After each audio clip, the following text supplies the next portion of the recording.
이 시간 하나님의 만남이라는 제목을 가지고 잠시 말씀을 나누고자 합니다. 요크셔 해안에 아름다운 별장을 소유한 한 영국인이 있었습니다. 얼마나 경치가 아름다우면 주변에 많은 사람들이 그 별장에 와서 나도 이런 곳에 살고 싶다라는 그런 감탄사가 저절로 나오는 그런 곳에서 그들이 별장을 소유하고 살고 있습니다. 근데 거기서 제일 멋있는 것 중에 하나가 뭐냐면 바로 해안 한쪽에 커다란 바위가 바다를 향해 솟아 있다라는 것입니다. 어느 날 이 별장 소유주인 영국인이 사랑하는 딸을 데리고 그 바위에 올랐습니다. 그리고 아버지는 그곳에서 아이에게 평생 잊지 못할 귀한 교훈을 하나 주고 싶은 마음이 있었습니다. 그리고 아버지가 딸에게 말합니다. 얘야, 위를 올려다 보아라. 딸은 아버지의 말대로 푸른 하늘을 올려다 보았습니다. 이번에는 아래를 내려다 보아라. 딸은 아버지 말대로 하늘이 비춰지는 바다를 바라보았습니다. 이번엔 저 앞을 내다보아라. 딸은 아버지 말대로 그렇게 했습니다. 그리고 아버지는 딸에게 이야기합니다. 사랑하는 딸아, 이처럼 높고 한없이 깊고 끝없이 넓고 아름다운 것이 하나님의 사랑이다. 이 말을 들은 딸은 이렇게 고백합니다.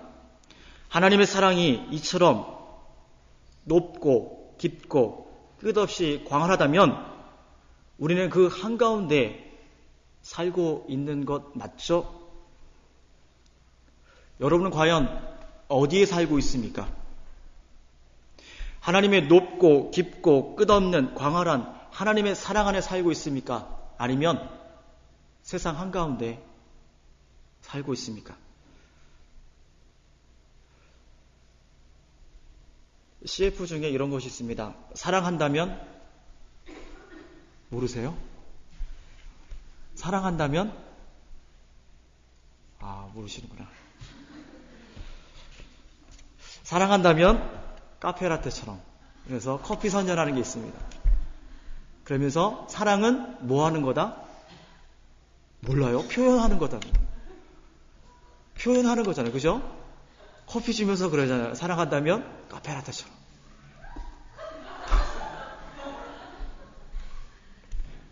제가 배우가 아니기 때문에 용서해 주십시오. 사랑은 표현하는 것입니다. 누군가를 사랑한다면 한 가지 반드시 꼭 해야 되는데 그것이 바로 대화라는 것이에요. 저희 교회 홈페이지에 보면 연애하셨을 때에 글을 올려주셨던 분이 있습니다. 저는 누군지 알고 있는데 여러분 모르시죠? 홈페이지 한번 검색해 보세요. 그러면 연애하셨을 때에 그 사랑하는 그런 모습이 정말 우러나오는 그런 글이 하나 있습니다.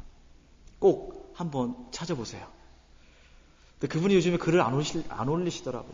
그러니까 그 이유는 옆에 계신 분이 왜 주책 없이 자꾸 그런 걸 올리냐고 창피하게. 근데 그분은 그걸 자꾸 자랑하고 싶어서 옛날을 추억하고 싶어서 그러는데 그 옆에 분은 창피하다고 올리지 말라 그래서 안 올리고 계십니다. 이렇게 홈페이지는 우리의 사랑을 표현하는 공간입니다. 여러분 그 사랑을 표현할 수 있는 여러분이 되기를 간절히 부탁을 드리겠습니다. 기억을 더듬어 과거로 여행을 떠나보겠습니다. 우리 성도님들이 연애하시던 그 시절 어떠셨습니까? 사랑하는 사람과 지금처럼 많은 것이 발달되지 않았을 때는 사랑하는 사람과 편지를 주고받으며 사랑을 싹 틔웠습니다. 세월이 흘러가면서 전화가 대중화되었습니다. 그리고 전화 통화로 편지를 대신했습니다. 그리고 지금은 얼굴을 보면서 화상을 하며 문자를 주고받으며 청춘 남녀가 싹을 틔우고 있습니다. 사랑한다면 대화로 말을 꼭 해야 한다는 것입니다. 말하지 않으면 그 사람이 나를 사랑하는지 나를 미워하는지 알 수가 없다라는 것입니다.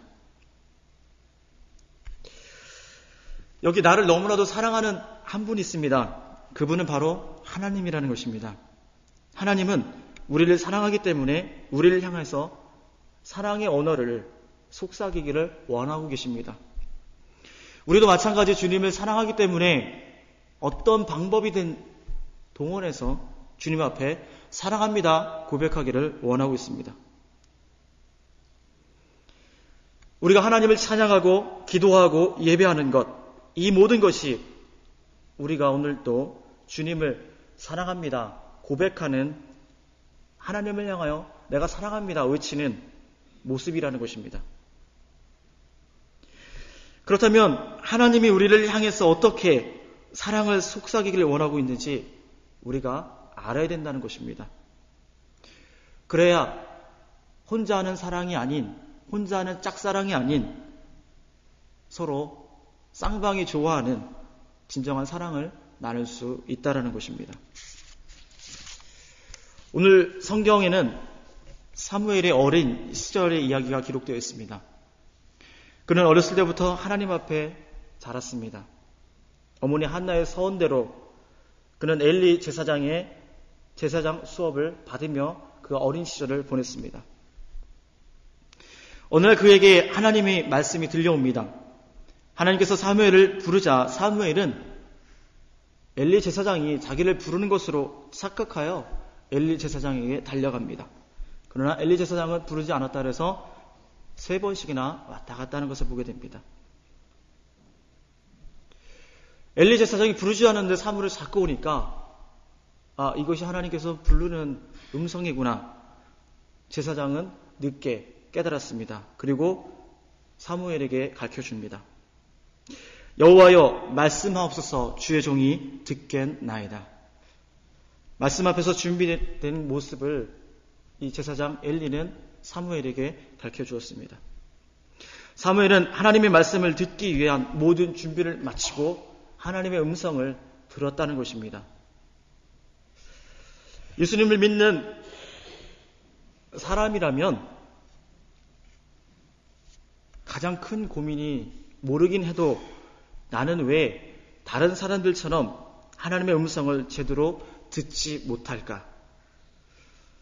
목사님의 설교 말씀이나 다른 사람의 간증을 들여다보면 하나님과 일상적인 대화를 나누는 것, 그런 모습을 보게 되는데, 하나님과 친밀한 관계를 보게 되는데, 나는 왜 그분의 목소리가 들리지 않을까? 예수 믿는 사람이 하나님의 음성을 듣지 못한다면 믿지 않는 사람과 뭐가 다르겠습니까? 생각하면 신앙에 연륜이 쌓이면 쌓일수록 우린 더 조바심을 내게 된다는 것입니다. 왜 나에게는 하나님의 음성이 없을까? 하나님께서 이리 가라 하면 이리 가고 저리 가라 하면 저리 가면 얼마나 좋을까? 또 그건 하지 말아라 하나님께서 나의 귀에 말씀해 주시면 결코 그거는 하지 않을 텐데